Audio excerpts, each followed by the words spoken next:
Paris est-elle toujours la capitale du luxe dans le monde?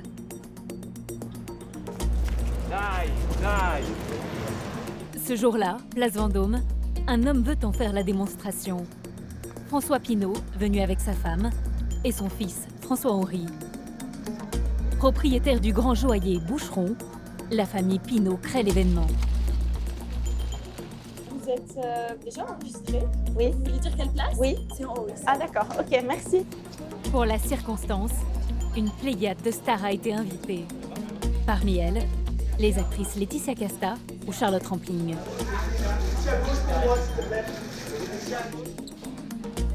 Dans l'assistance, des célébrités, mais aussi de riches clientes et quelques milliardaires venus du monde entier.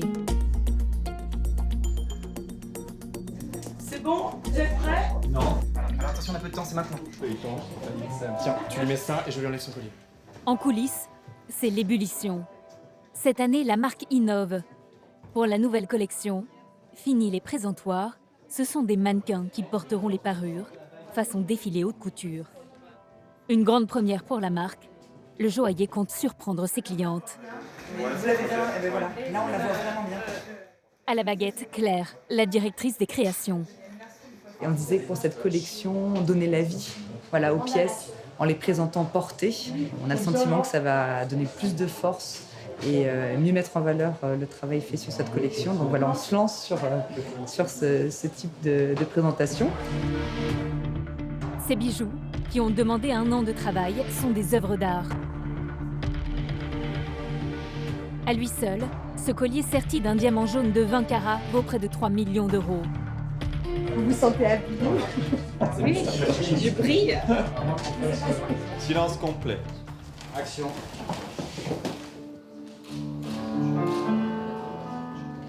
Pour mettre en valeur ces pièces rares, la marque a imaginé une chorégraphie.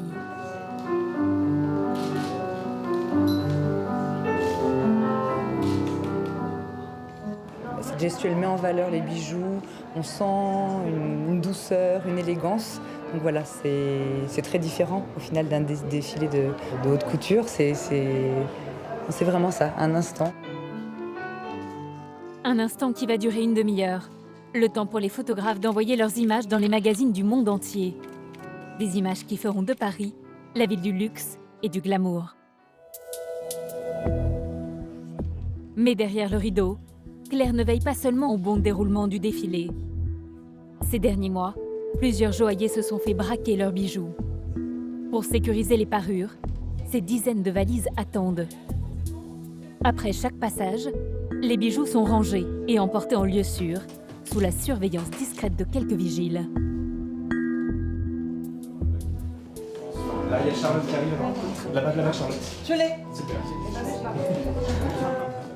Pour clore le défilé, cette cape en or, sertie d'une pierre précieuse, une citrine de 80 carats, un ensemble à 600 000 euros. C'est génial, elle prend vie concrètement. Pouvoir la positionner comme ça sur sa ska, la voir en mouvement sur son corps. C'est pour ça qu'on fait de la joaillerie, c'est pour ça qu'on crée, c'est pour au final pouvoir permettre à une femme de se sentir encore plus forte, plus belle grâce à ses bijoux. L'originalité du défilé a séduit. Ses clientes originaires du Koweït ont déjà fait leur choix. Nous sommes de grandes fans de Boucheron. Vous avez vu des bijoux que vous voulez acheter?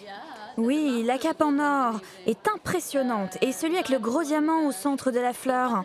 Et même les bagues, elles sont superbes. Paris gagné pour Claire et son équipe. À la suite du défilé, 5 colliers ont été réservés. Les acheteuses souhaitent rester anonymes. À un moment, j'ai eu un petit moment où je me suis dit, je vais avoir de fatigue. Des milliers d'émotions, du stress, de la joie, tout. Voilà, un mélange subtil. Et maintenant, voilà, ça retombe et je suis ravie, c'est magnifique. Demain, ces bijoux feront le bonheur de quelques milliardaires. Ces créations made in Paris vont faire le tour du monde. Avec 40 milliards d'euros de chiffre d'affaires annuel, l'industrie française du luxe séduit une clientèle de plus en plus internationale. Parmi elles, Natalia, une riche Ukrainienne. C'est à Paris qu'elle vient faire ses courses, dans des salons réservés à des clients triés sur le volet. Элита, L'élite du monde cherche des choses qui soient exceptionnelles. что-то другое. Incroyable. Des choses exceptionnelles pour lesquelles elle est capable de dépenser des sommes folles. Plus de 31 000 € pour 3 robes. Je suis contente. Combien de temps, mes langoustines, là, Juju, là? Tu m'as dit 1 minute Le luxe parisien, c'est aussi la haute gastronomie. Dans ce domaine, à 35 ans, Mathieu Paco est déjà une star. Quelle est la meilleure sauce de ce royaume? Et tant que tu te vois dedans, c'est gagné. Avec son père, ce chef multi-étoilé sert régulièrement les clients les plus prestigieux. Et là, t'as Barack Obama qui arrive. Comme ça, moi, t'es impressionné. Il est là, il te dit « Hello, I'm Barack. Nice to meet you. » Et là, je me suis dit « Hello, I'm Mathieu. » Le luxe est parfois discret, surtout quand il se cache sous les vêtements. S'il y en a un qui s'arrête devant la vitrine, il va y rester là. Chantal Thomas est une icône du luxe. Ses clientes raffolent de ses dessous audacieux et raffinés. Entrez, suivez-moi. La styliste nous a ouvert les portes de son appartement. Ses dentelles, c'est à Calais qu'elle va les chercher, dans l'une des dernières usines spécialisées. Et vous avez cousu toutes ces petites plumes. Magnifique. Ici, les dernières dentelières sont les gardiennes du raffinement français. Ça nous fait plaisir de travailler de la dentelle pour des clients, surtout pour du luxe. Ce savoir-faire, tous les lieux de pouvoir se l'arrachent. Au cœur même de Paris, vous allez découvrir l'un des hôtels particuliers les plus secrets.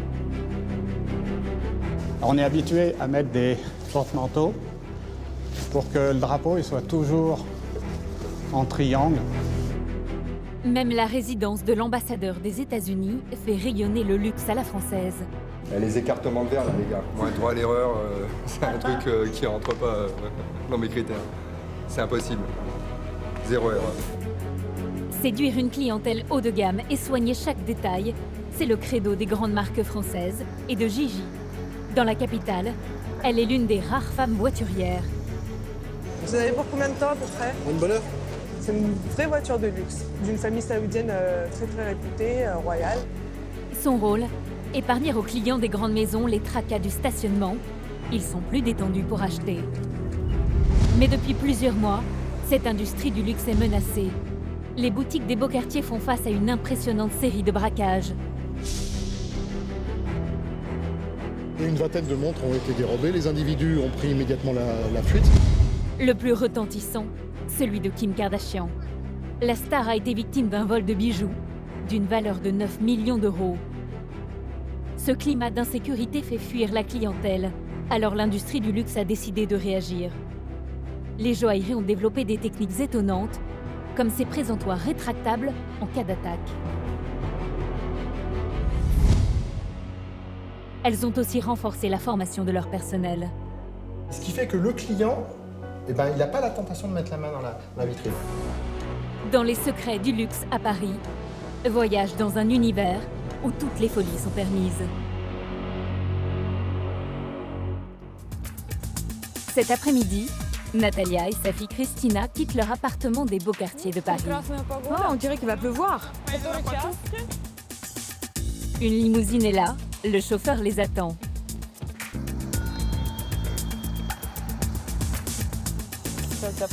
Tu as une idée de ce que tu vas acheter? Je ne sais pas. J'attends de voir là-bas. Natalia est ukrainienne. Dans son pays, ce médecin possède l'un des plus importants cabinets de chirurgie esthétique. Et elle fait partie de la jet set. Aujourd'hui, c'est ma dernière journée à Paris. On va en profiter pour se faire plaisir et acheter de belles choses. C'est à Paris qu'elle vient toujours faire son shopping, avec sa fille Christina, qui a fait ses études ici. À Paris, c'est la capitale de la mode, il y a les défilés, il y a des gens connus. Du coup, on a toujours envie de s'habiller super bien, de mettre des choses uniques, exceptionnelles. Et du coup, on a envie de se faire belle et de se montrer belle à cette ville-là. Natalia a ses habitudes dans une boutique très sélecte près des Champs-Élysées, dans un quartier où le luxe saute aux yeux.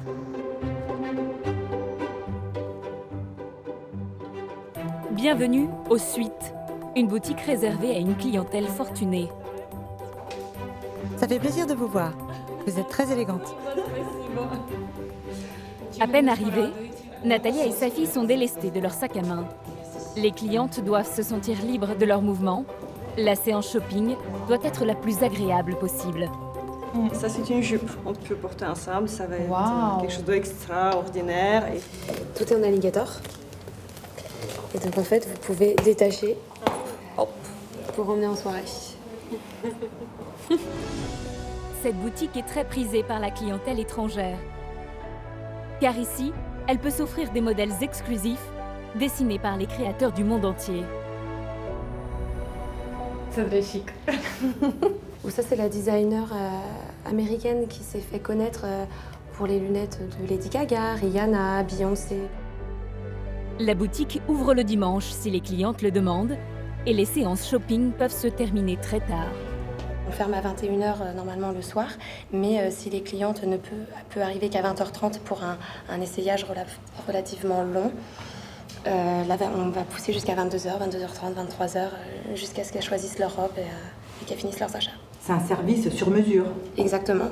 On fait sur mesure, c'est sur leur planning à elles et pas le nôtre. Un service qui a un prix. Les étiquettes donnent le vertige. De 5 000 à plus de 8 000 € la robe. Avant l'essayage, Natalia est accueillie par Eka, la patronne, d'origine géorgienne. Bonjour. Ça me fait plaisir de vous voir à Paris. Pour cette chef d'entreprise passionnée de mode, Paris s'imposait pour ouvrir sa boutique. Son fichier client contient des noms prestigieux. Nous sommes très discrets par rapport à qui est notre clientèle. Par exemple, certaines familles royales, des gens très connus de théâtre, de cinéma, de politique. Alors aujourd'hui, quelle suite? Ici, les salons d'essayage ont une taille inédite en plein Paris. 3 suites sont à la disposition des clientes, la rose, la bleue. Voilà. Bienvenue. Et finalement, Natalia choisit la suite ivoire. On se sent comme à la maison, même mieux. Quand les essayages commencent, les vendeuses continuent d'être aux petits soins. Une collation est servie avec pince à sucre en argent. Et vous avez des chocolats de la Maison du Chocolat. Et la porcelaine, elle vient de France et c'est l'un des meilleurs de France. Il y a iPad aussi, ce qui est pratique parfois, pendant que ma mère fait des essayages. Natalia ne veut porter que des vêtements uniques au monde, comme cette robe créée par un grand couturier russe.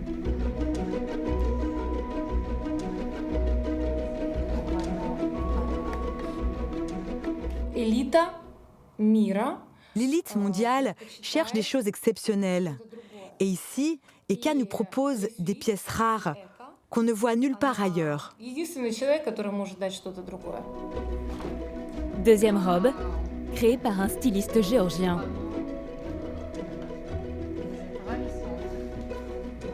Finalement, Natalia va craquer pour 2 modèles, dont celui-ci. C'est incroyable. Quant à sa fille, elle a jeté son dévolu sur cette robe d'un designer australien.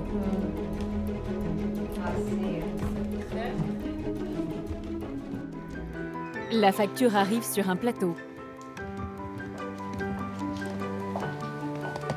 On a le montant pour toutes les pièces que vous avez choisies, 31 350 €. Plus de 31 000 € pour 3 robes. Vous êtes étonné du prix? Oh, c'est pas beaucoup. C'est pas beaucoup? Quand ça me plaît, je ne trouve jamais que c'est cher. Je suis contente. Pourquoi? Parce que je me suis acheté 3 nouvelles robes uniques, que j'ai passé un beau moment et je me suis fait plaisir. Et en moyenne, les gens dépensent combien chez vous? Oh, ça, je ne vais pas partager avec vous. 30 000 €, c'est classique chez vous. Ça ne me surprend pas. Par mesure de sécurité, les vendeurs accompagnent Natalia et sa fille jusqu'au van qui les attend. La séance shopping est terminée. Demain, Natalia et sa fille prennent un vol pour rentrer à Kiev.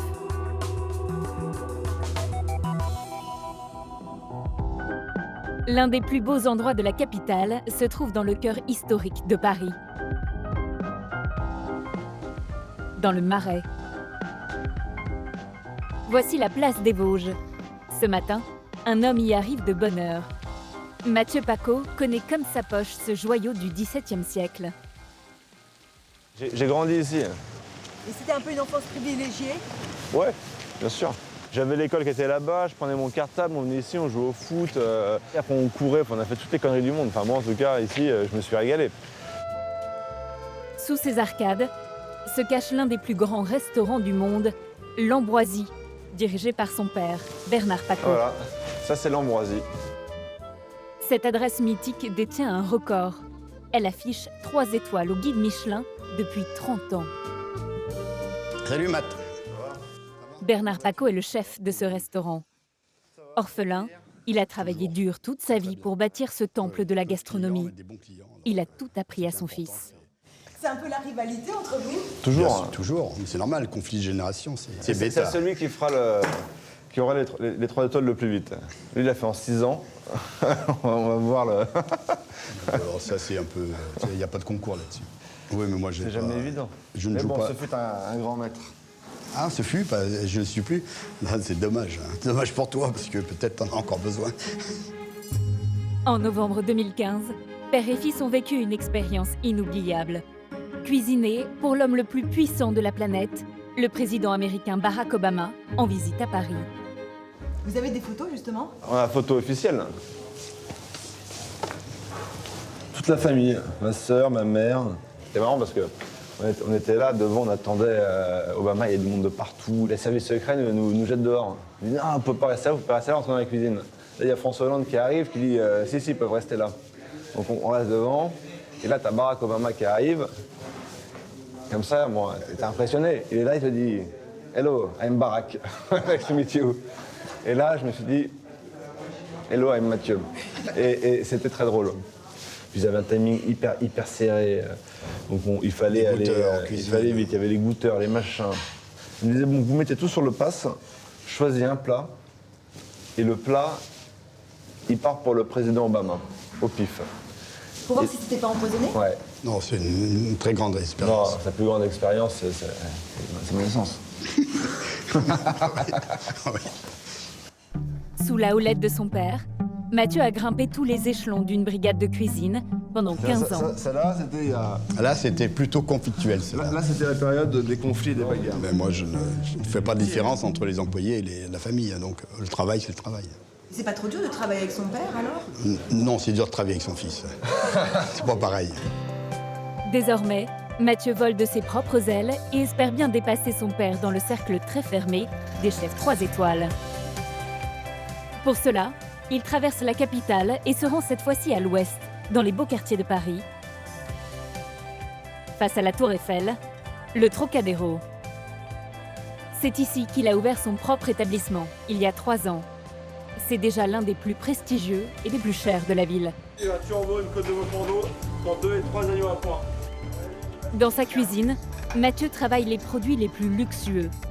Foie gras, homard et caviar.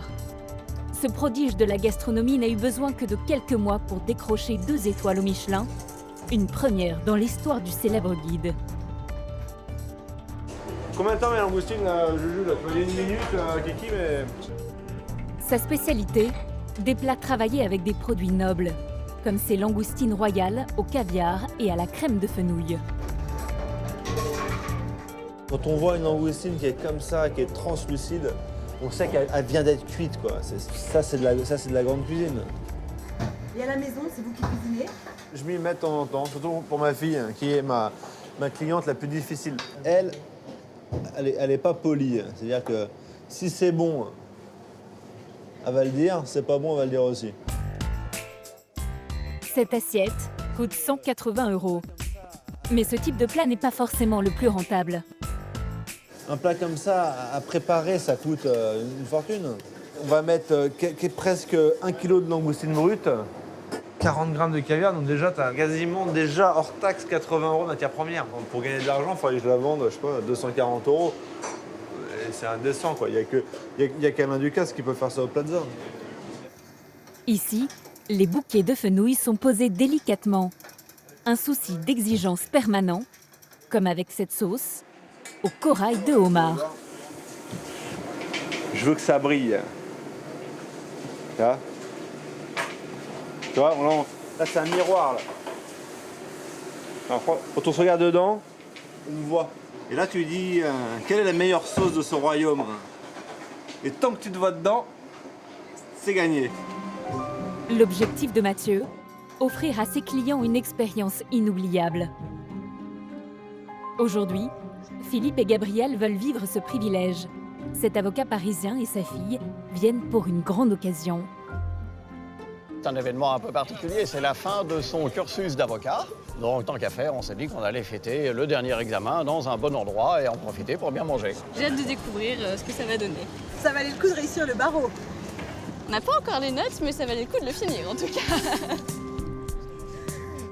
Habitué des tables étoilées, Philippe a entendu parler du restaurant de Mathieu. Il en attend beaucoup. Il paraît que l'établissement est plein de surprises. Cette adresse abrite en fait 2 restaurants. Bienvenue. Bonjour, merci. À gauche, la salle du premier, lancée en 2014. Non, c'est pas là. Mais celui que Philippe et sa fille vont découvrir est beaucoup plus secret. Le maître d'hôtel les entraîne vers une porte dérobée. Voilà, bienvenue au restaurant Histoire. Joli. C'est assez inédit. C'est un trompe-l'œil, et donc on va désorienter un peu le client. Dans l'entrée, un étrange bric-à-brac, inhabituel dans ce genre de lieu. Mathieu veut bousculer les habitudes de ses clients. C'est volontaire. Tout à fait volontaire, tout à fait. C'est marrant, c'est le canard ou l'oie qui attrape la nappe. C'est très surprenant, donc non, c'est très sympa. On n'a jamais vu ça dans un restaurant. Quoi. On passe à table, s'il vous plaît. Ouais. Luxe suprême en plein Paris, le restaurant ne compte que 6 tables, abritées dans ces petites alcôves. Mais c'est quand même très original comme endroit. À la carte, les produits les plus prestigieux. Pour une entrée ou un plat, il faut compter au moins 100 €. Mais c'est le service de table qui attire l'œil de Philippe et Gabriel. C'est très très original et c'est très beau. Ça m'évoque la campagne, avec beaucoup de fond. On comprend pourquoi il y a des trous maintenant. Exactement. Même les verres sont très particuliers. Et c'est des verres qui ont cette particularité d'être très très fins, avec absolument pas de plomb dedans. Et du coup, ils sont très flexibles et très légers. Flexibles, c'est-à-dire Ouais. On peut faire la démonstration. Oui, je voulais dire, on va essayer. Des verres d'une finesse inégalée. De quoi mettre en valeur les grands crus de la maison. T'as les herbes, Kiki, là? En coulisses, le chef étoilé s'affaire pour leur offrir le summum du raffinement. Le luxe, c'est le détail. C'est pour ça que j'ai fait que 6 tables. Parce qu'à 6 tables, je fais de la haute couture. C'est 6 tables, il faut 12 et 18 couverts maximum. Avec une équipe de cuisine qui est quand même, ils sont 6, ça fait un cuisinier par table. Ouais, je suis content, moi je suis heureux comme ça. Pour conquérir ses clients, Mathieu propose des expériences spectaculaires, comme ces cloches remplies de fumée de romarin qui infusent le poisson. C'est vraiment une imprégnation de la fumée dans le homard, dans tout. Il y a un réel intérêt gustatif au plat. Le spectacle pour le spectacle, bon, non, je mettrais de la neige carbonique dans un machin de flotte, ça ferait de la fumée de partout. Bon, bah là, je ferais du spectacle qui n'aurait aucun intérêt. La cloche au romarin fait son petit effet sur Gabriel. Le turbo aux 3 cuissons est prêt à être dégusté. C'est magnifique et ça sent bon. C'est une part de magie, puis on voit toujours l'émerveillement dans les yeux des clients, et ça, c'est superbe. Je ne suis pas chauvin, mais je pense quand même qu'il y a vraiment qu'à Paris qu'on arrive à manger aussi bien dans beaucoup de restaurants.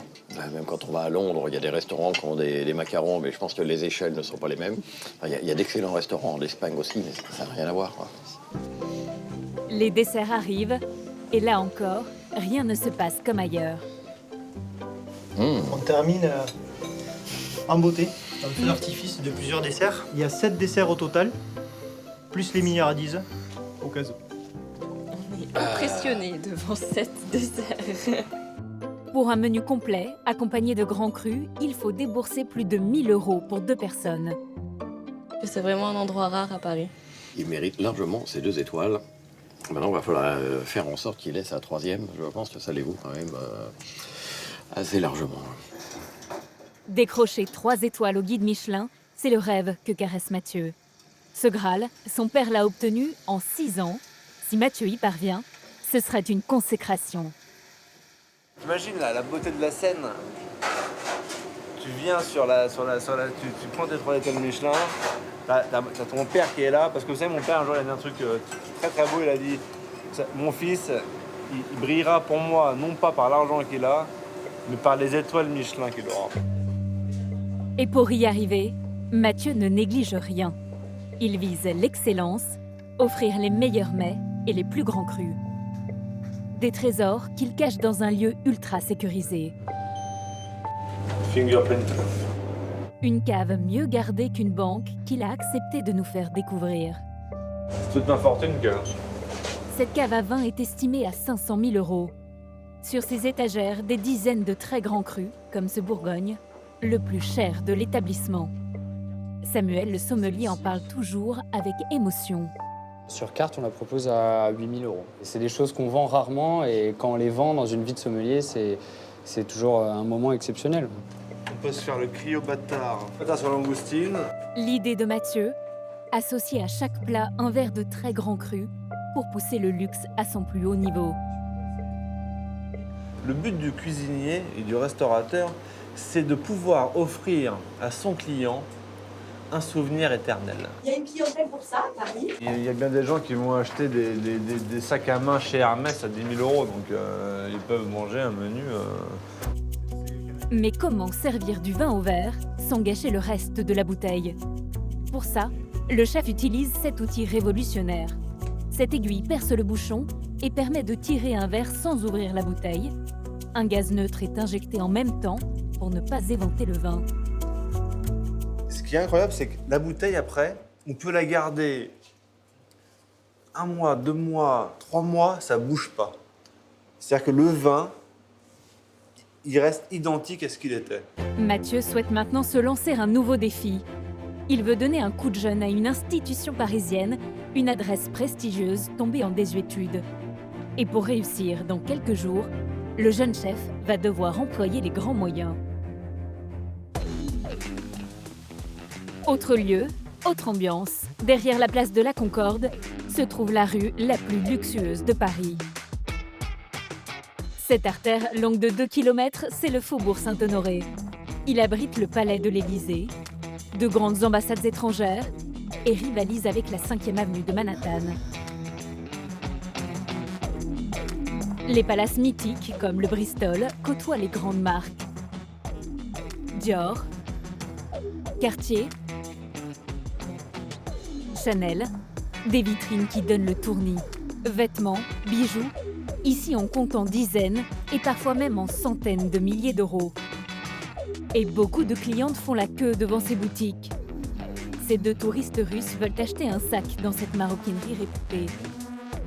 Elles attendent l'ouverture depuis 2 heures.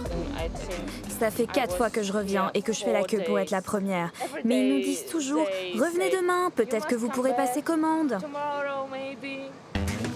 Comme souvent dans les enseignes de luxe, cette marque fabrique en série limitée pour créer la rareté et susciter l'envie. Avant de repartir à Moscou, Véronica veut acheter ce sac à 7 000 €. Quand tu as un sac de luxe, tu as le pouvoir. Et ça, tout le monde le voit. Un pouvoir qui lui a déjà coûté plus de 30 000 € rien qu'en sac à main. Dans le faubourg Saint-Honoré, les femmes habillées de la tête aux pieds par de grandes griffes sont toutes en quête de cette magie, comme Brigitte et sa fille. Vous avez un budget? Oui, un petit budget quand même. Il est à combien votre budget? 3 000. Et vous voulez quoi comme sac? Un Birkin. Et beaucoup d'attentes? Moi j'en ai déjà 3, j'attends 3 mois. À chaque fois? Ouais, 2-3 mois, ouais. Oui, bah, j'aime bien parce que je prends des couleurs différentes, des modèles, des formats différents. Donc, c'est l'histoire du goût après. Et des comme ça? Oui, j'en ai quelques-uns aussi. Vous avez combien? 4-5. Pour choyer ses clientes VIP et faciliter leurs achats, les commerçants du quartier ont mis en place un service de voiturier. Parmi eux, Gigi, une figure du faubourg. Cette jeune trentenaire vit en banlieue parisienne. Elle a décroché ce job en or il y a 2 ans, un travail, mais aussi une vocation. Bonjour monsieur. Vous avez pour combien de temps à peu près? Une bonne heure. D'accord, ça marche. On est là jusqu'à 19h. Merci. Tout à l'heure. C'est une belle voiture, ça? Une très très belle voiture, ouais. C'est une vraie voiture de luxe, d'une famille saoudienne très très réputée, royale. Et ils viennent souvent ici, donc c'est vraiment leur quartier de prédilection quand ils viennent sur Paris. Donc voilà, c'est très sympathique à conduire en tout cas.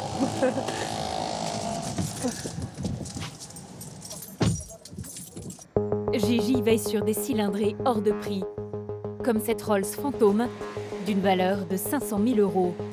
Sa mission, la garer à moins de 50 mètres de son client. La moindre rayure coûterait très cher à sa société. C'est une grande voiture aussi, donc c'est une berline. Il faut vraiment faire très très attention et avoir l'œil parce qu'on peut passer d'une petite à une grande voiture et puis pas forcément évaluer les distances. Donc il faut vraiment faire très attention. Cette voiture de rêve, scellée de cuir, est signée d'un grand maroquinier français. L'espace d'un instant, Gigi goûte à la vie de milliardaire. On a le privilège de rentrer un petit peu en quelque sorte dans l'intimité des gens en montant dans leur voiture. Et c'est vrai que c'est pas n'importe quelle personne aussi. Par exemple, pour les joueurs de foot, choses comme ça. C'est vrai qu'on voit leur intimité, les sèche-bébés, on voit leur parfum, leur CD. On sait qu'il y a certains chanteurs qui écoutent leur propre CD. Donc c'est très marrant, quoi. Par exemple Calogero. Pour garer ses merveilles, Gigi gagne 1 500 € bruts par mois, l'équivalent du SMIC, plus les pourboires. Elle est l'une des seules femmes voiturières. Bonjour mesdames. Alors elle ne passe pas inaperçue. C'est une merveille. Bah, ça change, hein. Est-ce que je lève la dame ou je la laisse en plus tard? Ne vous inquiétez pas, je m'occupe de tout. Quelle merveille d'avoir un voiturier aussi sexy. C'est très séduisant. C'est sympa. À tout de suite. À tout de suite. Vous faites beaucoup appel aux voituriers? Oui. Pourquoi? Pour confort, éviter les PV et finalement le calcul est vite fait. Et bien alors là en plus c'est séduisant. En plus d'être confortable, ça devient séduisant. Une femme voiture. Ce service ne coûte que 10 € de l'heure aux clients. Seulement 1 € de plus que les parkings souterrains. À ce tarif, Gigi déchaîne les passions. Vous pouvez nous donner votre téléphone? Pour que les clients dépensent sans souci, la jeune femme gare chaque jour une 50aine de voitures de sport. Celle-ci vaut 185 000 €. En voyant Gigi, le propriétaire semble un peu stressé. Je récupère tout à l'heure. Merci. Vous savez comment ça fonctionne? Ouais. N'en faites pas. Merci. Une jeune dame, c'est pas habituel. Faites attention. J'y tiens. Vous en faites pas. À tout à l'heure. Merci. On le sent en fait dès qu'on met la première qu'elle est très sportive. Et c'est sûr que j'aimerais bien en avoir une comme ça, enfin une parmi toutes, ce serait pas mal. Mais ouais, c'est un peu un rêve de conduire toutes les voitures. Moi je me dis que dans ma vie j'aurais eu toutes les voitures entre les mains. Dans ce quartier de Paris, les places sont chères. Il y a une voiture à l'angle de Gucci. Hein. Mais grâce à son talkie-walkie et ses collègues, Gigi sait minute par minute où trouver un emplacement. Un service précieux, notamment pour ses clientes. Je préfère ne pas trop marcher. Les femmes sont en talons, donc elles ne veulent pas faire des kilomètres. Et puis ils ont des paquets à mettre dans leur voiture de temps en temps, faire des allers-retours. Ça les embête un peu d'aller jusque dans le parking, quoi. Donc on est là aussi pour faciliter ça. Voilà. Voilà monsieur, voilà votre clé. Je vais vous accompagner à votre véhicule. Hein. Pour que le shopping soit un plaisir, Gigi reste toujours souriante et d'une politesse exemplaire. Ah, vous ouvrez la porte aussi? Ah bah oui, c'est plus agréable pour les clients quand même. Si on les accompagne jusqu'au bout. Un service haut de gamme, souvent récompensé. Vous êtes choyé alors, monsieur? Oui, hein. Je suis choyé, on est d'accord. Tenez. Merci beaucoup. Je vous en prie. Bonne journée. À bientôt, monsieur. Là, c'était un pourboire de 10 €. Donc c'était vraiment très sympathique. Et c'est vrai que ça varie entre 2 à 10 € et une fois j'ai eu 20 €, mais c'était exceptionnel, quoi.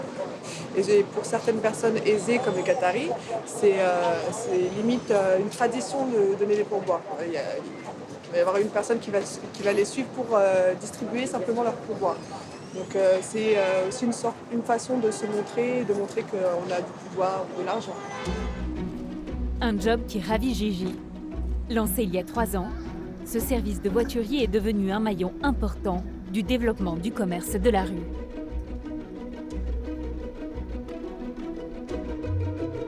Un peu plus loin, de nombreuses acheteuses du Faubourg Saint-Honoré sont attirées par cette boutique. En vitrine, des dessous chics et chers. Ils incarnent une certaine idée du luxe à la française. Ici, il faut compter 180 € pour un soutien-gorge et 90 € pour une culotte. Si elle est rue Saint-Honoré, c'est pas pour rien non plus. Ça plaît à la plupart des Parisiennes en tout cas. Ça fait partie du haut de gamme. Tout le monde ne peut pas se l'offrir. Voilà. Bonsoir Suzanne. La créatrice de cette boutique, c'est Chantal Thomas. Icône de la mode, elle s'est spécialisée depuis 30 ans dans la lingerie raffinée. Ses créations sexy habillent les femmes les plus riches du monde. Et ça, on va mettre Paris, hein, je pense, cette image un peu coquine, oui. En tout cas, hyper féminine, sensuelle, drôle, voilà. Je l'avais mis où? Je voulais le mettre où, celui-là? Ici. Sur ces cintres, des nuisettes dont les prix s'envolent jusqu'à 360 €. Des tarifs justifiés pour Chantal Thomas. Toutes ces dentelles sont des dentelles chères quand même. Les dentelles Livers, c'est assez cher. Hein. L'incrustation, c'est quelque chose, c'est un travail raffiné. Un petit corset comme ça, c'est énormément de travail, de surpiqûre. En fait, j'ai choisi de travailler dans le luxe parce que c'est beaucoup plus agréable de travailler dans le luxe, parce qu'on peut choisir de beaucoup plus jolies matières et on peut faire aussi un travail plus raffiné. Ce soir, la créatrice prépare différentes parures avant l'arrivée d'une très bonne cliente, une actrice française. Bonjour. Bonjour. Ça va bien? Ça va bien, vous? Oui, super. Vous êtes venue avec bébé? Eh oui. Vous voulez que je vous montre la collection? Avec plaisir. Frédéric Bell a tourné dans une quarantaine de films. La comédienne, ancien mannequin lingerie, s'est fait connaître il y a 10 ans dans La Minute Blonde, un programme télévisé humoristique. Aujourd'hui, elle a pris rendez-vous pour un essayage personnalisé.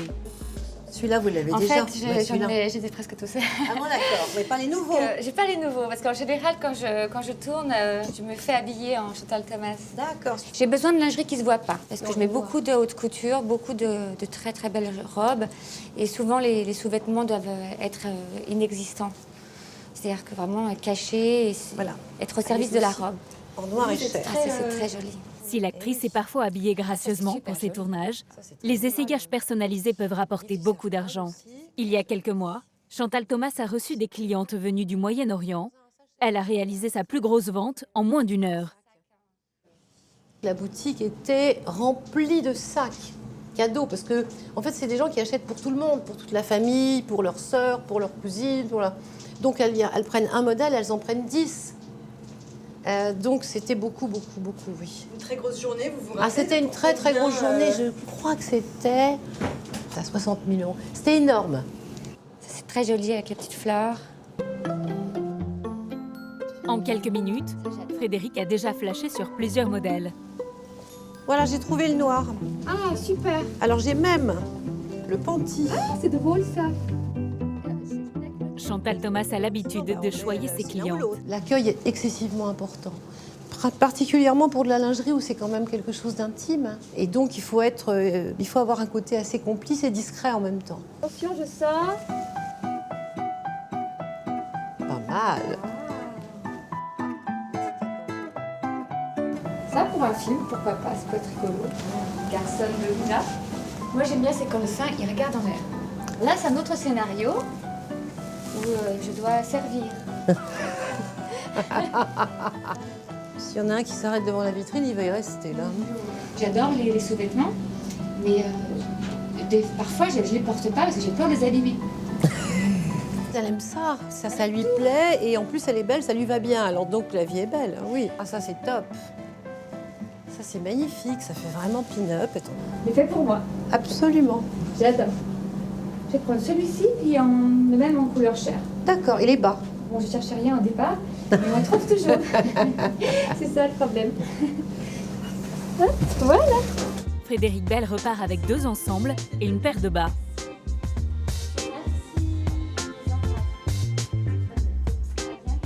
Ça rend forte, ça rend puissante. C'est le vrai woman power. C'est de savoir qu'on est puissante en dessous, mais que personne ne le sait. Ouais. Voilà, merci. Pour séduire ses clientes, Chantal Thomas crée chaque année une trentaine de parures. Comme toutes les entreprises de luxe, elle fait travailler des petites mains spécialisées dans la fabrication de matières raffinées. Une main-d'œuvre qui a gardé un savoir-faire unique au monde. Ce matin, gare du Nord, la styliste embarque pour un voyage qui va la conduire vers la capitale de la dentelle. Calais, c'est la ville de la dentelle. C'est là où sont tous les fabricants de dentelles, de belles dentelles Livers. Et on vient ici une fois par an à peu près pour voir nos fournisseurs et aussi pour trouver de nouvelles idées dans les archives. Chantal et sa collaboratrice doivent livrer leur nouvelle collection dans moins de 6 mois. Elles n'ont pas une minute à perdre, elles travaillent même dans le train. Il y a des touches à faire qui sont bien. C'est un genre plumetis, mais c'est encore un peu lourd. C'est un peu classique. Oui, c'est trop classique. J'aime aller voir les usines.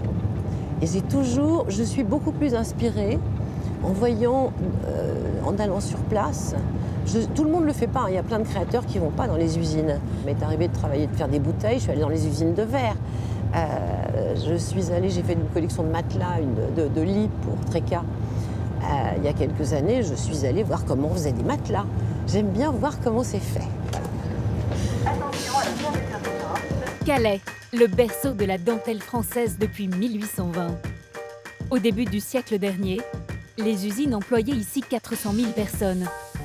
Seules 5 entreprises ont survécu, avec moins de 600 salariés. Notamment celle d'Olivier Noyon, le fournisseur de Chantal Thomas.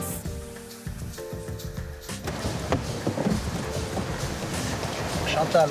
Bonjour. Vous allez bien? Ah. Cravate au vent.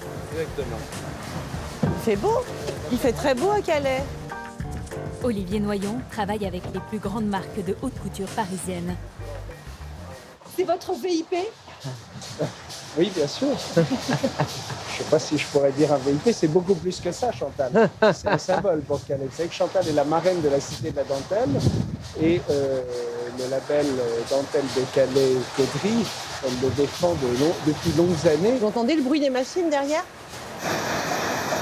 Ces monstres d'acier, appelés Livers, tournent depuis plus d'1 siècle. Ils ont été inventés en Angleterre. Depuis, la méthode de fabrication de la dentelle n'a pas changé. Telle une partition de musique, ces cartons poinçonnés dictent aux machines le motif à créer.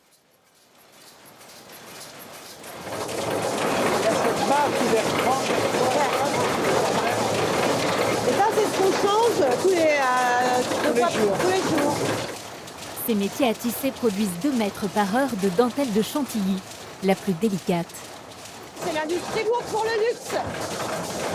Et oui, en fait, ça paraît incroyable que ces énormes monstres en fer fassent des choses aussi fines et raffinées. C'est étonnant. Derrière ces motifs, un homme discret. Il a fabriqué de la dentelle pour des milliers de sous-vêtements. Bruno est le dernier perceur de carton. D'accord. Bonjour. Depuis 42 ans, Bruno perce les cartons qui dessinent les motifs de la dentelle. Un art qu'il est le dernier au monde à maîtriser. Et vous partez de quoi? C'est marqué quelque part? Ici, là. D'accord. Ça s'appelle un barème. Mettons, pour faire 11, je dois faire 8 et 2, 10 et un 11. C'est un métier. Hein. Ouais. Le 16, il commence à compter qu'à partir de 24. Et donc, s'il y a 16, je dois faire 8 et 8. Et je ne dois pas faire le 16. D'accord. Un savoir-faire complexe en voie de disparition. Il n'y a pas de relève? Je ne sais pas. J'ai encore le temps, j'ai encore 2 ans à faire d'ici là. Oh bah, il est temps de les former, hein, parce que ça n'a pas l'air simple. Aujourd'hui, l'informatique remplace ce métier d'un autre âge que Bruno fait perdurer encore un peu. Oui, c'est clair. Grâce à ses ouvriers, la styliste parisienne espère trouver de nouveaux motifs de dentelle pour sa prochaine collection. Pour faire craquer Chantal Thomas, Olivier Noyon lui présente d'abord l'un de ses modèles les plus raffinés. Ça, c'est vraiment très luxe, c'est rebrodé en fait. Et vous avez cousu toutes ces petites plumes. Voilà. Magnifique. Alors là, après broderie, ça peut monter aux alentours de 150-200 € le mètre. Un tissu d'exception qui coûte 5 fois plus cher qu'une dentelle classique.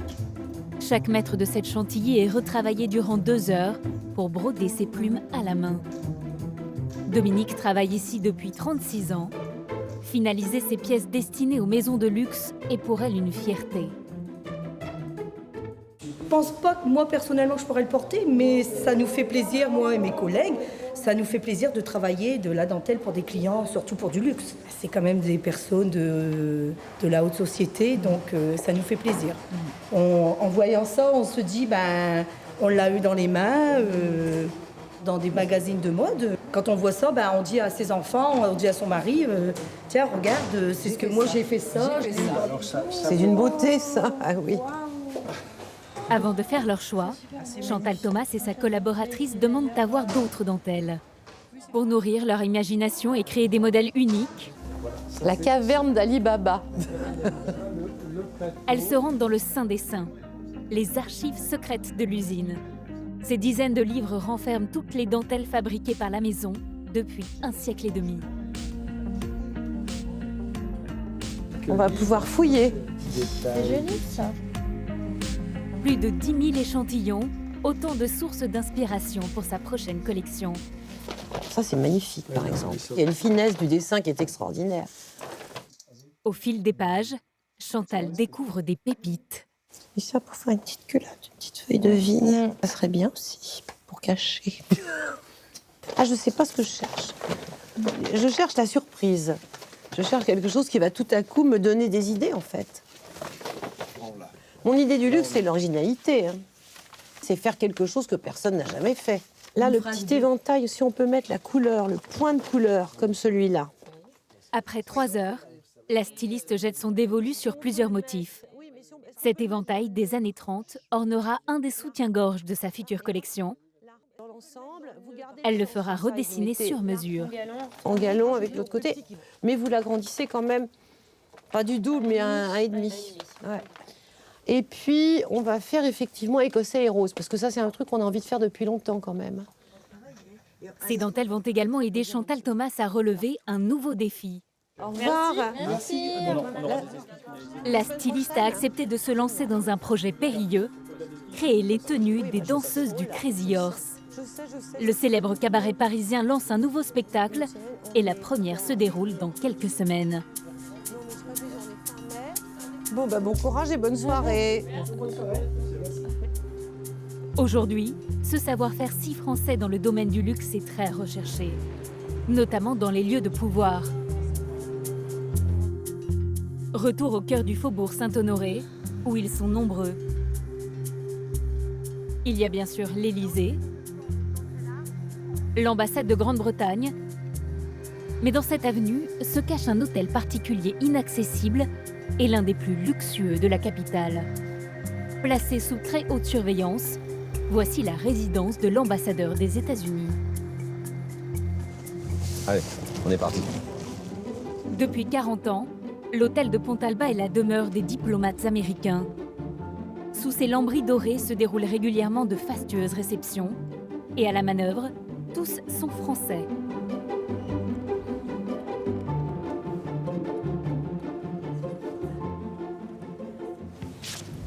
Et les écartements de verre, là, les gars. Et les monogrammes. Je m'en occupe, ils sont pas à l'envers. Ils sont pas vérifiés. Aujourd'hui, cette brigade de maîtres d'hôtel prépare l'un des plus grands banquets de l'année. 80 couverts en l'honneur de la fondation de l'hôpital américain de Paris. Là, par exemple, on a droit à un pouce là, un pouce là. Les invités arrivent dans moins d'1 heure et la mise en place est loin d'être terminée. Dans l'entrée de la résidence, un autre Français s'affaire. L'ambassadrice américaine descend dans quelques minutes. Alors Yves Canova, son majordome, remet en place le drapeau avec une petite astuce. On est habitué à mettre des porte-manteaux pour que le drapeau il soit toujours en triangle et que la pointe soit toujours comme ça. Yves travaille ici depuis 17 ans. Il a déjà servi à l'Élysée et dans plusieurs ministères et ambassades de France. Un savoir-faire raffiné qu'il a acquis au sein de l'armée française. Moi, j'ai fait toutes mes études dans la marine et j'ai appris le protocole là, j'ai appris tout ce qu'on peut faire, aussi bien à faire des fleurs, à faire... parce que dans la marine, il y a une tradition, parce que sur les bateaux, il faut savoir tout faire, aussi bien un canapé que servir à table, faire des cocktails. C'est ainsi qu'il est arrivé au service de Jane Hartley, ambassadrice des États-Unis. Cette proche du président Obama tient à ce que ses réceptions soient toujours impeccables. Bonjour Élise. Bonjour Madame l'ambassadeur. Je voulais simplement vous parler des détails du dîner d'aujourd'hui. Pour offrir l'excellence à ses convives, Madame l'ambassadeur se félicite d'avoir embauché autant de Français. Bien sûr, j'ai une très bonne équipe. Beaucoup d'entre eux sont à la résidence depuis des années. Et ils ont beaucoup de travail. On a eu par exemple 3000 personnes pour notre fête du 4 juillet. Alors vous devez vraiment avoir confiance en votre staff. Oh oui, mon équipe est fantastique. Et c'est bien d'ouvrir notre maison aux Français. Et ce personnel est souvent sollicité, car Jane Hartley organise en moyenne 4 réceptions par semaine. Ça y est les filles, c'est bientôt fini? Dans les cuisines, au sous-sol, c'est également un chef français qui est aux commandes. Pour réussir ces banquets, Yves Roquel dispose d'une impressionnante batterie de casseroles. Bon, c'est pour travailler les sauces ou ça, le cuivre, c'est ce qu'il y a de mieux quand même. En plus, elle est siglée, alors vous voyez. Et ambassade des États-Unis, c'est vrai que bon, c'est rare d'avoir une batterie comme ça. Après, tu m'amènes les noisettes, Magali, s'il te plaît. Les noisettes d'agneau. Yves travaille ici depuis 5 ans. Il a dirigé de grandes tables parisiennes, mais rien ne vaut le petit dépaysement que procure cette résidence américaine. Ah, c'est rigolo, c'est vrai qu'il y en a, pour leur travail, ils vont prendre l'avion pour aller à New York. Nous, on arrive le matin, voilà, on est aux États-Unis, mais on est à Paris. Magali vient juste de rejoindre la brigade 100% française. Elle est encore un peu intimidée. C'est assez prestigieux quand même. Forcément, l'ambassade, ça fait toujours rêver. Tout le monde n'y a pas accès, donc c'est vraiment très agréable de travailler dans ce genre de lieu. Donc, on est toujours impressionnés. Daniel? Oui? Tu peux faire des tomates, là? Je monte là-haut. Ça marche.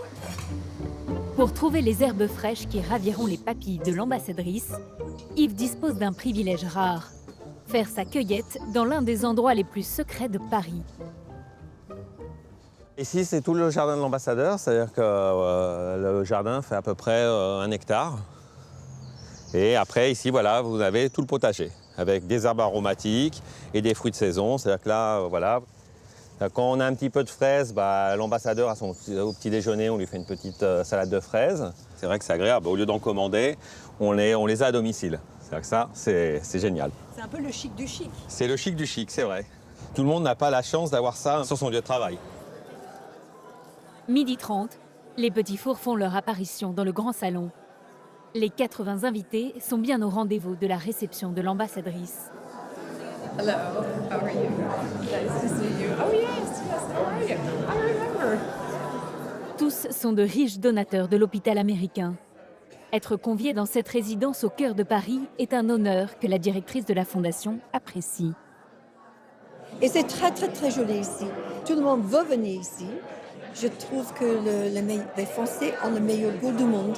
Une sorte de savoir-vivre que nous, comme Américains, nous avons envie de ça. Discret, Yves est là pour faire respecter un timing précis. Nous, on a un horaire de 30-35 de passage à table. C'est pour ça que les maîtres d'hôtel sont là, prêts. Et c'est madame qui va donner le feu vert pour passer à table. Alors vous allez dire Madame est servie? Je l'ai fait il y a longtemps, mais maintenant, non, ça ne se fait plus. Pourquoi? Parce que les ambassadeurs ne le désirent pas, parce que ça fait un peu trop vieille France. Pendant que les invités écoutent attentivement le discours de l'ambassadrice, Chef, on enlève tous. Allez, tous en plus végétariens. en coulisses, Alex et le chef ont totalement transformé le hall d'entrée. Non, on y va. Ils sont là, on est parti. Tout va bien, chef? Tout va bien, impeccable. Chef, on sert le vin blanc. On est parti.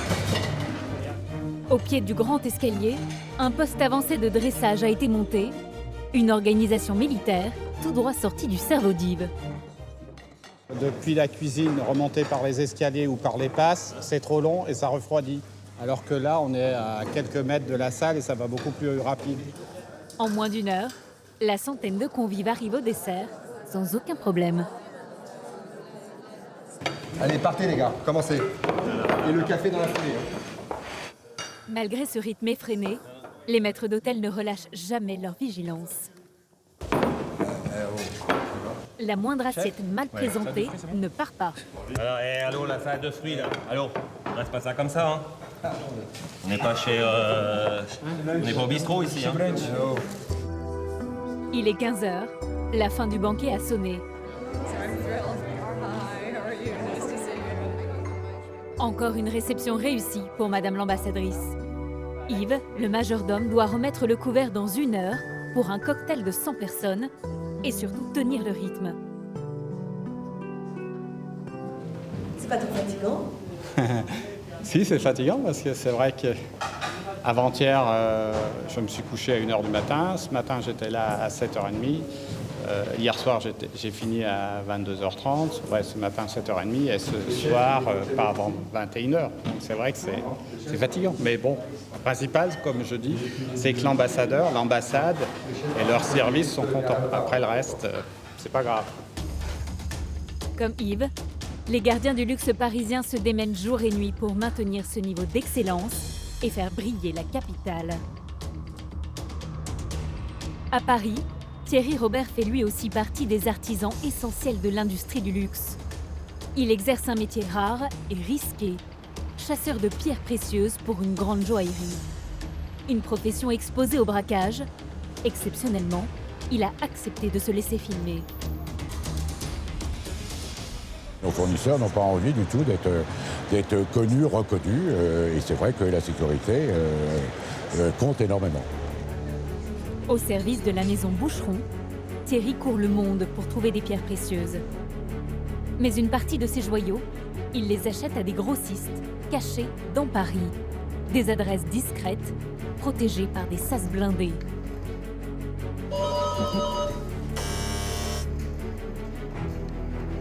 Un dispositif de sécurité important, car ces bureaux recèlent un incroyable trésor.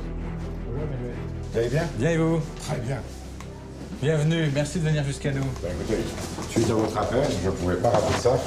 Venez, alors on a commencé à disposer à peu près tout.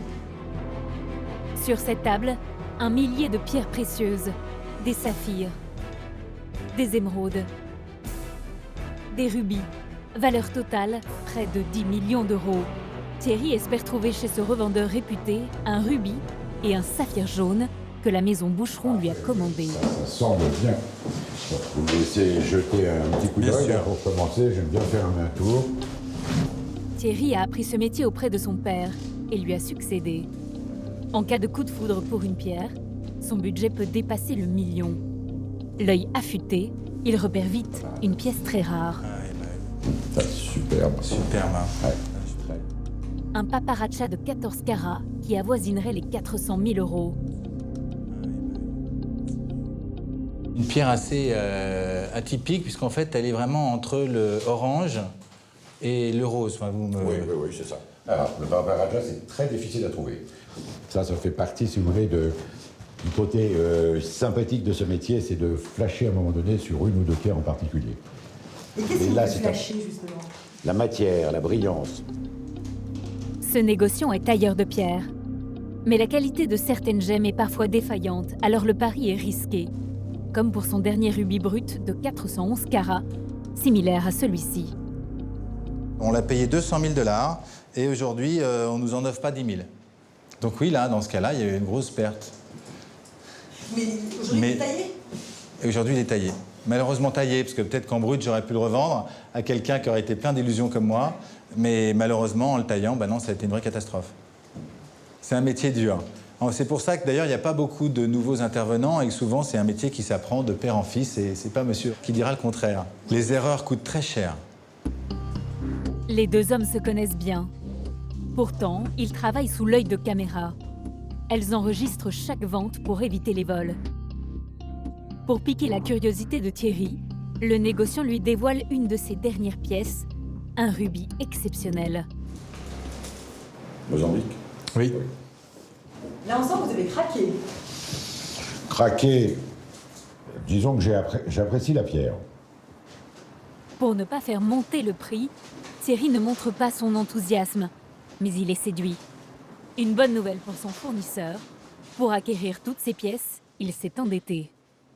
Il y a un proverbe dans le métier qui dit qu'on commence dans le métier avec 1 000 $ et une pierre, et on finit avec 1 000 pierres et 1 $. C'est-à-dire que bizarrement, on pourrait se dire, oh là là, vu toutes ces pierres, il y a une fortune colossale, mais les marchands sont souvent des passionnés et n'arrivent pas à se retenir et sont toujours en train d'acheter la nouvelle pierre, un peu comme le brocanteur qui a toujours envie de la chose qu'il n'a pas. Donc on est plutôt endetté que riche. Thierry a flashé sur une dizaine de pierres, dont le fameux paparacha. Montant de sa sélection, 1 million €. Mais avant d'acter la vente, il doit les montrer à la joaillerie qu'il a missionnée. Le transfert se fera sous haute sécurité. Vous ne partez pas avec dans la poche?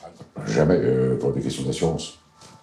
Donc, de toute manière, où c'est un transporteur tel que la Brins ou Ferrari, etc., qui prend en charge les pierres, mais ça, jamais je vais me promener avec une pierre, que ce soit à Paris, à Hong Kong, à New York. On a mis en place des règles. Moi, par exemple, j'ai pas les clés de mon bureau.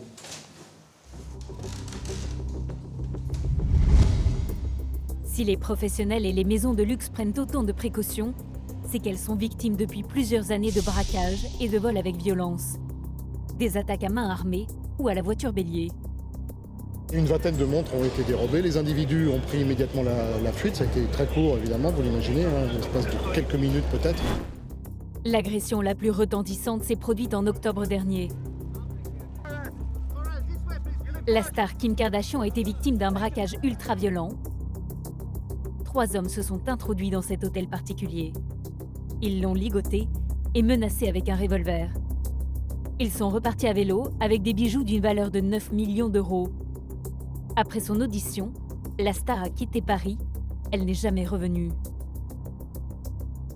Pour tenter de rassurer la clientèle, l'industrie du luxe a donc décidé de réagir.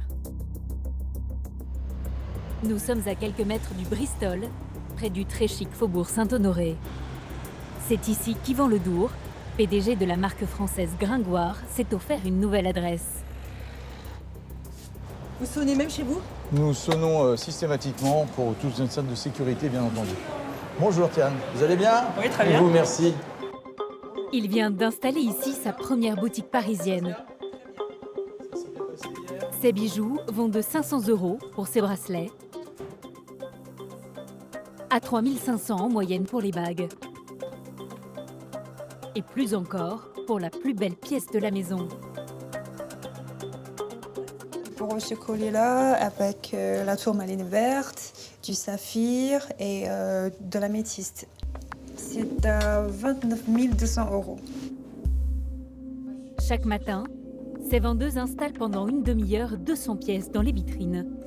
Et la procédure est toujours identique. Pour des questions de sécurité, on ne peut pas laisser des pièces de cette valeur toujours en vitrine. Tous les matins, tous les soirs. C'est le même balai pour toute la joaillerie. Pour protéger ces pièces, Julie doit respecter des consignes précises. Là, typiquement, on a le plateau qu'il ne faut pas avoir quand on fait une présentation à un client, parce qu'on a 5 pièces, bon, et surtout 2 petites pièces qui peuvent être faciles à subtiliser. Et voilà, un client malhonnête peut toujours être en train de toucher des pièces, paraître un peu stressé, peut-être un peu même trembler, et voilà, il va toujours... comme s'il regardait, mais en fait, il ne regarde pas vraiment. Il est plus en train de guetter le moment où il se dit quand est-ce que je vais pouvoir piquer cette telle ou telle pièce. Ces vendeuses peuvent se retrouver nez à nez avec un client mal intentionné. Elles sont donc formées régulièrement par cet homme. Fabrice est expert en sécurité. Ça va et toi, merci. Bon, je vois que les travaux ont été faits. Ouais, suivant. Sous tes recommandations, nous avons tout mis aux normes. Comme tu l'as demandé, tu sais, sous les pressions, sur... Fabrice a formé le personnel de grande joaillerie de la place Vendôme. Ce matin, il vient vérifier si les 2 vendeuses sont au point. Je voulais juste aborder avec vous les techniques d'ouverture de vitrine. Est-ce que ça vous arrive que des clients mettent la main dans la vitrine? Est-ce que c'est des choses qui vous Pour vous tester les inquiètent réflexes des vendeuses, l'expert va jouer le rôle du client. Bonjour madame, monsieur, je suis bienvenue. venu la semaine dernière Oui. et j'ai vu une bague fleur qui m'a beaucoup plu. Je Très voudrais bien. offrir à mon épouse. Oui. Est-ce que vous pourriez me la présenter, s'il Bien vous plaît? sûr, monsieur. Et c'est ce modèle-là que j'avais Très bien, je vais vous que la j'avais montrer. vu. Tout à fait. Elle ne s'en rend pas compte, mais très vite, Fabrice la pousse à la faute. Ou alors que ce modèle, c'est une nouvelle pièce de votre collection? Oui, exactement. Alors, je peux voilà, vous montrer. on va s'arrêter l'exercice de très bien. simulation.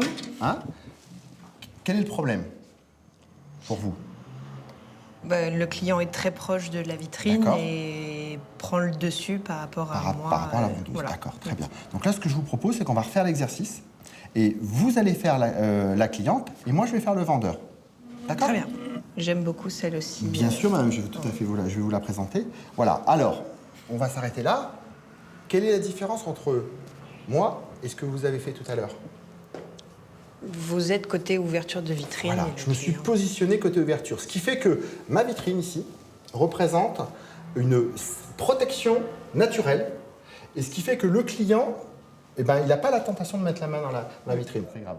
Mais l'arsenal de la lutte anti-cambriolage ne s'arrête pas là. Fabrice propose aux joailliers d'autres techniques discrètes, mais efficaces. On va sécuriser certains produits en y mettant des puces qui vont permettre de localiser toute disparition, de localiser les malfaiteurs et de procéder un peu plus facilement à leur interpellation. Vous avez effectivement des pierres qui sont gravées avec des numéros de série particuliers. En cas de revente, ils seraient facilement identifiables, comme le sont des montres de haute horlogerie qui ont des numéros de série particuliers. Et ce n'est pas tout. Voici la dernière trouvaille en matière de sécurité, les Magic Box, des vitrines qui se rétractent en moins d'1 seconde, à la moindre agression, toutes reliées par le même système. Une invention à 15 000 € pièce, réservée aux bijoux les plus chers. Autre dispositif, ces plots intelligents avec laser. Quand un bijou disparaît, ils commandent automatiquement le blindage de la vitrine. Allez, on va y aller. On y va. Dernière étape du contrôle, l'expert vérifie la vidéosurveillance. Je vois que tu as mis du volumétrique. C'est un système qui permet de détecter toute intrusion et de déclencher aussi automatiquement l'alarme en dehors de la présence du personnel et puis de déclencher des systèmes de sécurité supplémentaires. Voilà. Après, je vous en dis pas plus. Très bien, tu as une bonne vision de la boutique et tout ça. Ces images sont visibles des vendeuses, mais surtout d'un service de sécurité à distance. Un opérateur de vidéosurveillance qui peut prendre la main en cas d'alerte, en cas de doute, et voir ce qui se passe dans la boutique. Et du coup, on va faire une liaison directe avec les services de police pour leur donner des informations, voilà, s'il venait à venir des malfaiteurs. Comme la plupart des joailliers, Yvan, lui, ne possède aucun code des coffres, aucune clé d'entrée et ne donne jamais son emploi du temps. Pour sécuriser sa boutique, il a déboursé 70 000 €. Le prix à payer à Paris pour reconquérir la clientèle étrangère et d'abord les Chinois, souvent la cible des malfrats. Depuis 1 an, ils ont fui la capitale. Un problème car il dépense 5 000 € en moyenne par séjour. Bonjour. Pour cette clientèle fortunée, Yvan a donc embauché Tian, une vendeuse chinoise. Je voudrais voir votre collection de bagues, s'il vous plaît.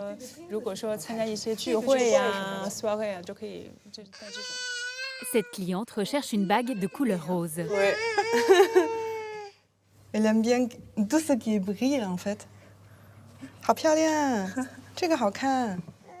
Li habite en France.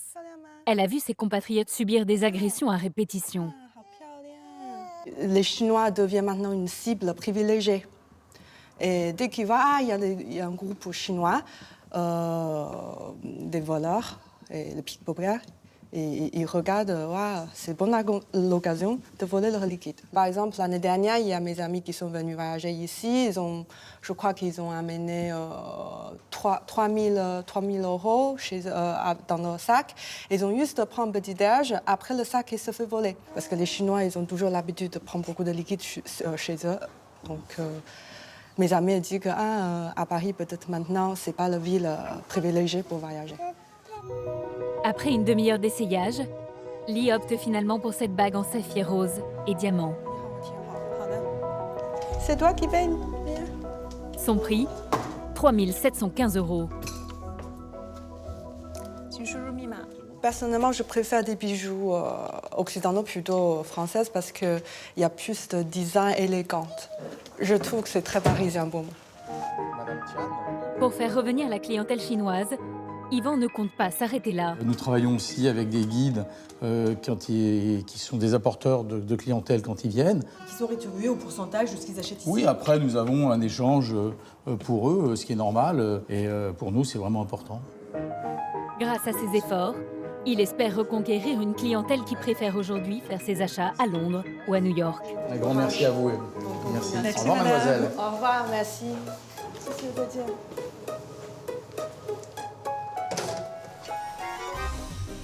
Conquérir de nouveaux clients, c'est aussi l'obsession de Mathieu Paco. Le chef étoilé sillonne chaque jour la capitale, car il vient d'acheter un nouvel établissement. Je fais au moins 50 km par jour, je fais facilement 5 fois 10 km entre le bureau, les restaurants, chez moi. Puis j'essaie toujours de rentrer l'après-midi pour voir ma fille. Et après, je rentre rarement avant minuit, minuit et demi. C'est la dure vie de restaurateur. Une vie qui ne risque pas de ralentir. La prochaine aventure de Mathieu va se dérouler dans le quartier des Invalides. C'est ici qu'il a décidé de faire renaître une institution de la gastronomie parisienne, le Divelec. La réouverture est prévue demain matin. Ça va. Et là, les lumières, il y a un sale quand là Tout à l'heure, je viens de recevoir des... Avant sa fermeture, il y a 2 ans et demi, ce restaurant détenait une étoile au guide Michelin et recevait le tout Paris. Le président Mitterrand y avait ses habitudes. C'est sur le perron qu'il se fit photographier avec sa fille Mazarine. C'est très chic, c'est le plus bel emplacement de Paris. On est sur l'Esplanade des Invalides et c'est jamais embouteillé. Faut savoir, c'est un truc important. Voilà. Et là, on ouvre demain. Donc il y a encore du boulot. Je pense qu'on est parti pour rester là toute la nuit. Parce que on a déjà 2 semaines de retard et demain, les premiers clients réservés. Donc tout le monde est sur le qui-vive. Donc là, il manque les radiateurs. Mathieu s'est endetté pour près de 7 millions d'euros avec ses associés. Pour demain, 30 clients ont déjà réservé. Alors il veut s'assurer que tout est prêt. Mais ça commence mal. Les mecs, ils ont fait tomber les grilles à l'intérieur du monte-charge. Donc il est bloqué. Il s'est fixé un objectif très ambitieux. Décrocher 2 étoiles au Michelin. Chaque détail compte. Je veux pas les nappes sur la table ronde. À commencer par le dressage des tables. Il faut pas mettre des petites cuillères, on va se faire chourer. Les cuillères comme ça en argent, on se les fait piquer dans la semaine qui suit, on n'a plus. Il faut trouver des petits trucs jolis, en bois, et c'est élégant, qui rappellent un peu le... Même dans le luxe, les clients ne sont pas toujours bien élevés. Souvent, ça arrive, tu mets des cuillères en argent, le client il vient, je tac dans la poche. Non, ça m'est déjà arrivé. Souvent. Ils volent les savons, les parfums. Moi, à l'Ambroisie, on avait des bouteilles Guerlain. d'eau de Cologne et on se les faisait voler. Et après, on enlevait les bouchons et les gens mettaient du papier toilette pour boucher le truc, ils repartaient quand même avec leurs bouteilles. Dans la haute gastronomie, tout est important, même la présentation des menus. C'est ce qu'ils ont livré ce matin? Oui. C'est de la toile, hein. Mais c'est très important parce que finalement, ce qui fait un lieu, la réussite d'un lieu, c'est tous les détails qu'on va mettre à l'intérieur. Comment on présente les desserts, comment on présente les cartes du bar. Et là, on fait tout bien. Ça, c'est logoté, c'est gravé, c'est doré. La carte, Mathieu Paco maîtrise parfaitement les codes du luxe et du raffinement. Par exemple, vous pouvez nous montrer? Et si demain vous allez chez Hermès, vous achetez un super beau pull et qu'on vous l'emballe dans un sac plastique dégueulasse, vous n'allez pas l'apprécier de la même manière. Alors que finalement, aujourd'hui, le contenant est aussi important que le contenu. C'est du marketing. Le chef s'attaque maintenant à l'endroit le plus important, la cuisine. Et il va déchanter.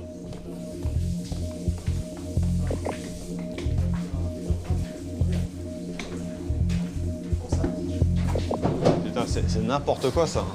Ça, c'est qui a installé ça là? Oui. C'est n'importe quoi, attends. Les mecs, on ouvre demain, ils t'ont mis une étagère, ça fait 4 mois qu'elle est là, ils l'ont mis de travers comme ça. Les frigos, ils marchent? Non. C'est un scandale. Regarde, les tiroirs, ils frottent. Ils sont où là, les mecs de chez là? Partout manger. Ah ouais, ils ont le temps de manger. Nous, on mange pas, mais ils ont le temps de manger. La cuisine, elle n'est pas finie. Ça fait 4 mois qu'elle devrait être finie. Là, j'ai des étagères, il me manque des inox de partout, les frigos sont pas en marche. Là, j'ai aucun frigo qui marche. Je veux dire, on ouvre demain, on a de la marchandise qui arrive demain, qu'il faut réfrigérer. Il y a des trous de 1 cm de partout. On peut faire des meubles sur mesure pour avoir des trous comme ça. Les gens sont pas sérieux. Mathieu n'a plus que 24 heures pour faire de cette cuisine un outil digne de la haute gastronomie. Partout, les défauts de conception sautent aux yeux. Un cuisinier ne peut pas travailler là. Avec une planche qui va jusque là. Là, les étagères, normalement, ça se suspend au plafond. Regardez, vous avez vu là? Il y a 4 poteaux sur une zone de, 30 cm². Là, c'est la première fois que je vois ça. La cuisine dans un restaurant, c'est la chose qui est finie en premier. Son associé tente de le rassurer. Je suis sûr que ça va fonctionner très bien. Voilà, mais lui, c'est un optimiste. Et, vous savez, il faut toujours un bon flic, un méchant flic, un optimiste, un pessimiste. Des dizaines de clients sont attendus demain pour la grande première. Il ne reste que peu de temps à Mathieu pour tout finir et éviter la catastrophe. Retour sur la place Vendôme, où se concentrent les grandes joailleries. Aujourd'hui, Thierry, le chasseur de pierres, vient livrer sa dernière merveille à Claire, la directrice des créations de la maison Boucheron. Alors, je viens vous apporter le saphir 2180 pour la parure. Un saphir jaune d'une pureté exceptionnelle. Le sertisseur va devoir réaliser un travail délicat sur cette pierre de plusieurs dizaines de milliers d'euros, sans l'endommager. On déploie beaucoup de puissance, de force pour abattre les griffes en métal sur les pierres, donc c'est quelque chose à ne pas prendre à la légère. Vous êtes un peu inquiète pour votre pierre? Ouais, moi, je suis toujours contente quand, voilà, quand tout est terminé. Il ne faut surtout pas prendre le risque de rayer la pierre, d'abîmer la pierre. Donc le sertisseur a toujours besoin d'être dans un lieu très calme. Et du reste, si vous écoutez, là, il n'y a aucun bruit. Il ne jamais précipiter un sertisseur. Un travail au microscope pour ce saphir qui sera le centre d'une parure exceptionnelle. Un art parisien que le monde entier nous envie. C'est une fierté de chaque instant. On est dans une maison qui a presque 160 ans d'existence. Donc il y a toute une tradition et un savoir-faire qui est transmis de génération en génération et qui donne le résultat qu'on peut voir actuellement dans nos vitrines. En tout, 10 artisans travaillent sur le collier au saphir jaune. Un projet insensé de 3900 diamants. Il est conçu avec des scènes forestières à assembler pour créer des pampilles toutes recouvertes de cristal de roche. Thierry vérifie l'avancement de cette œuvre d'art. On en a eu. On a posé le cristal de roche qui va venir sur chacune des facettes. Si vous regardez, cette pièce-là, qui est très belle du dessus, elle est aussi très belle du dessous. Car là, vous voyez tout le savoir-faire, justement le savoir-faire français. Et vous avez l'impression que toutes les pierres sont en suspension. Ça, c'est vraiment l'art, et là, je peux féliciter Xabi, elle a une main d'or. Au niveau de la fabrication, et on est quand même des leaders dans le monde, et la preuve, c'est que vous avez beaucoup de joailliers qui sont étrangers, qui font fabriquer en France, donc ça a quand même un sens. Pour cette pièce rare, 2000 heures de travail seront nécessaires.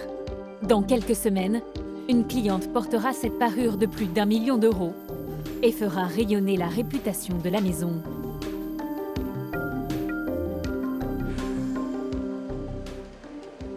Près des Invalides, le lendemain matin, Mathieu Paco a réuni toute son équipe. Le restaurant ouvre dans quelques heures.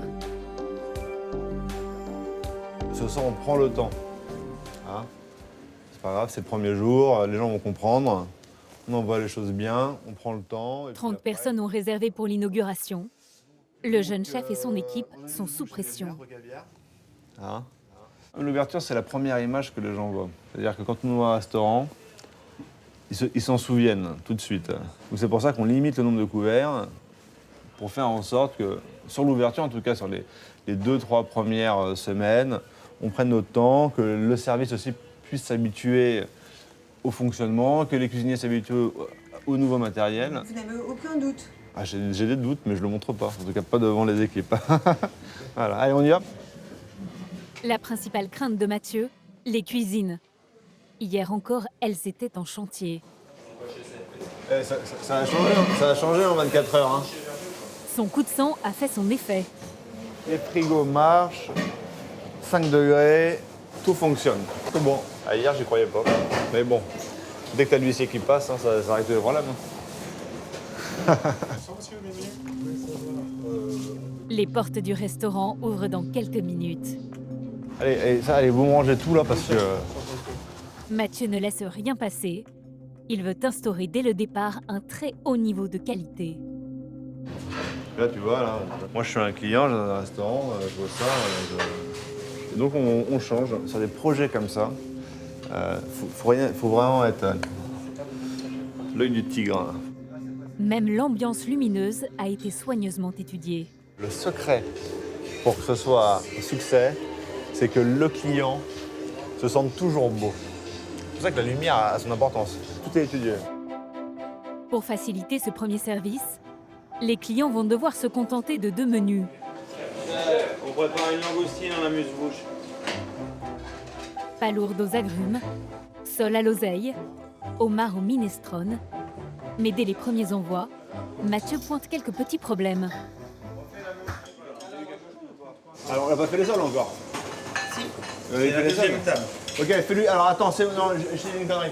2 palourdes au passe. Ouais. 2 palourdes. J'ai l'impression qu'elle n'a pas eu que le bon n'est pas descendu. Un bon de commande n'est pas parvenu jusqu'au chef. Heureusement, en salle, les clients ne s'aperçoivent de rien. Jean-Marie et Ségolène n'ont pas voulu rater l'ouverture. Enfin, moi, je t'ai jamais vu, mais c'était très bien. Moi, je venais petit garçon et c'était un peu triste. Alors que là, c'est gai parce que le décor était un peu passé. Mais ce premier soir fait aussi des déçus. Il y a un menu à 90, il y a un menu à 150. Donc on est dans du vrai luxe, donc c'est très bon. Mais 2 menus, ça serait pas mal qu'il y ait une carte.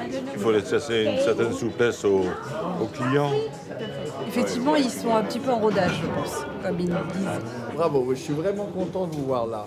Bon, à la sortie, Mathieu tient à recueillir les impressions des clients. Bon, ça a été? Ouais, très bien. Je trouve ça joli. C'est pas mal. Il y a des clients difficiles, c'est ça Ça me rappelle pas l'ancien d'Yvelec quand même. Moi qui suis un monsieur âgé et qui venait souvent avant, ça a tout changé. Hein. Heureusement, hein. Ça a tout changé. Vraiment, mais c'est bien, c'est moderne. Voilà. C'est important parce qu'il m'a fait une réflexion sur les palourdes. Il n'y en avait pas assez. Ah oui. Ça c'est plutôt une bonne réflexion. Donc demain on changera, on en mettra plus. Pour cette première, Mathieu Paco n'est pas complètement satisfait. Moi je trouve qu'on n'est pas encore là où ça devrait être. Ça va? Juste pour avoir ce que vous... Allez, à demain, ciao. 23h, fermeture des cuisines. Mathieu remettra son tablier dès demain. Avant d'aller se coucher, le chef fera un détour vers ses 2 autres restaurants, le prix à payer pour gagner la course aux étoiles. Dans le très chic 16e arrondissement, Entrez, suivez-moi. Chantal Thomas est presque au bout de sa course contre la montre. Pour terminer sa collection de lingerie, elle travaille d'arrache-pied dans son appartement décoré de ses couleurs fétiches. Ça, c'est chiné, ça, c'est contemporain, enfin, c'est un artiste italien. Et ça aussi, ça, c'était une œuvre, c'était un sapin de Noël. Le buffet, je l'ai fait repeindre par un ami artiste, Panthère, parce que j'avais envie de quelque chose de drôle. Oui, c'est tout ce que j'aime. Il y a du rose au plafond, beaucoup de livres sur la mode. Et là, on était en train Dernière étape avant de lancer la fabrication de ces modèles. Chantal réajuste ses prototypes sur Xenia, la mannequin qui travaille avec elle. Tu veux l'essayer, Xenia? Avec plaisir. Tiens, Sur ces voilà, parures c'est de ça. luxe, la dentelle de Calais est bien au Un petit rendez-vous. bout qui dépasse. Et devant, on met un petit bout qui dépasse devant. c'est joli. Oui, c'est joli aussi. Ouais, c'est pas mal. C'est très près du corps. On a besoin de voir ce que ça donne sur une vraie femme. Donc on travaille régulièrement avec Xenia. Et nous-mêmes, Natacha et moi, nous essayons tout. Tous les modèles, avant que ça sorte, on les essaie aussi pour voir si c'est confortable. Et alors, Xenia, vous l'achèteriez? Oui. Moi, j'ai des cadeaux aussi. Mais en ce moment, Chantal est préoccupée par un autre projet qui l'exposera davantage. Un célèbre cabaret parisien a fait appel à son savoir-faire. Il s'agit du Crazy Horse. Bonsoir, c'est là qu'on se pose le problème de savoir si elle va pouvoir, la solidité. Parce qu'elle va bouger, elle va danser, qu'elle s'accroche pas dedans. Cette institution de la nuit parisienne lui a demandé de créer les costumes de ses danseuses, habituellement presque totalement dénudées. C'est un projet prestigieux parce que c'est un lieu international. Parce que c'est pas uniquement... Enfin, c'est français, oui, le Crazy Horse, c'est à Paris, c'est français. Mais c'est connu du monde entier. Ça va vous faire de la publicité à l'étranger? Sans doute, certainement. 40% de la clientèle est étrangère et prête à payer plus de 100 € pour admirer la plastique parfaite des filles du Crazy. Je vais essayer de pas te piquer. Chantal doit imaginer des tenues sexy à la hauteur du show. C'est bon, assez pour aujourd'hui. La première est dans une semaine. La créatrice joue sa réputation.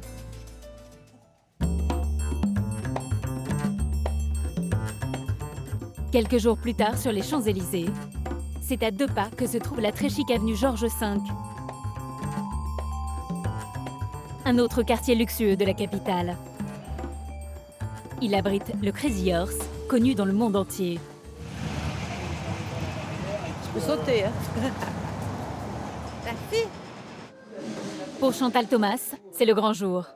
La première a lieu ce soir, avec les nouveaux costumes de la styliste. C'est la chute et 1, 2, 3, 4 derrière 5, 6, non, tu lâches trop. À 4 heures du show, Chantal vérifie tout, même les coiffures des danseuses. Qu'est-ce que vous en pensez? La frange ou la cache, dans ce cas-là, vu la forme de chapeau. Ah oui. On laisse frange. Ça dépend, les deux peuvent être bien, ça dépend de la longueur de frange, c'est très délicat, c'est chacun son truc. Hein. Mais vaut mieux la cacher. Ce cabaret, créé il y a 65 ans, renouvelle ses numéros grâce à des personnalités, comme Dita Van Teese ou le célèbre chausseur Christian Louboutin. Des collaborations qui profitent à l'image des artistes et du cabaret. Plus que 2 heures avant le début, alors Chantal Thomas vérifie si ses tenues sont bien ajustées. Ça remonte toujours. Mais sur scène, ça va être adorable. Ça, c'est parfait. Elle est jolie, la soubrette. Elle est très jolie, la soubrette. Elle est très mignonne, ouais. Tu te sens mieux? Ah bah voilà. Tu veux plus serré. Et le porte-jartel, c'est pareil. Porte-jartel, c'est pareil. Tu peux le serrer un peu plus. D'accord. On connaît toutes Chantal Thomas. Du coup, quand on a su qu'il y avait un partenariat, c'était waouh. Déjà, on est plus habillés que d'habitude. Je les ai beaucoup habillées. Parce que la plupart du temps, elles sont pratiquement nues du début à la fin. Le soutien-gorge n'est pas... normalement, ne fait pas partie du Crazy. Non. Donc, non. Elle l'enlève quand même de temps en temps. pour assurer un peu clin d'œil. l'audience masculine. C'est parti. On y va. On y va. Oui. Un peu de stress. Dernière ligne droite, D'accord, mais ça va, vous êtes belle. Ça va aller, Vous merci. êtes belle, vous êtes belle. Vous nous dansez rassurez bien. toujours. Hein. Voilà. Levé de rideau dans moins d'1 heure. Dehors, le tout Paris est au rendez-vous. Par ici, là, Chantal. Voilà. Tous veulent découvrir la grande première du show revisité par Chantal Thomas. À droite, Chantal. Chantal, sur votre face à vous, s'il vous plaît. 200 personnalités du monde de la mode, du cinéma ou de la danse comme Kamel Wally sont présentes. D'anciennes Miss France, dont Maréva Galanter, ou des mannequins comme Kelly Brook. Quand je viens à Paris, je passe toujours à sa boutique. Pour moi, c'est un passage obligé. Voir la Tour Eiffel et acheter de la lingerie. Chantal Thomas, magnifique! Elle est la personne parfaite pour dessiner pour les Crazy Horse et c'est un endroit mythique. Magnifique, moi j'adore. C'est un endroit vraiment très parisien. C'est les cabarets, c'est la nuit parisienne. J'espère pouvoir voir ces filles et dire elles sont pas bien gaulées, elles ont de la cellulite. Mais non, je ne le fais jamais parce que ce n'est jamais le cas. Chantal Thomas a rhabillé les danseuses en respectant les codes qui ont fait son succès, sensualité et glamour.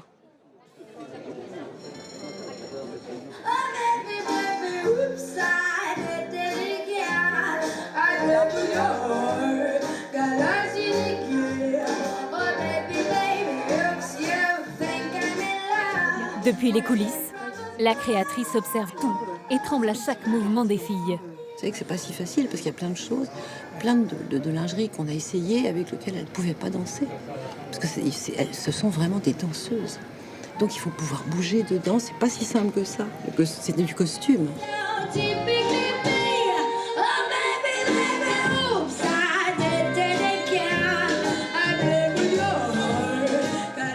Sur scène, les parures de lingerie de Chantal Thomas prennent vie.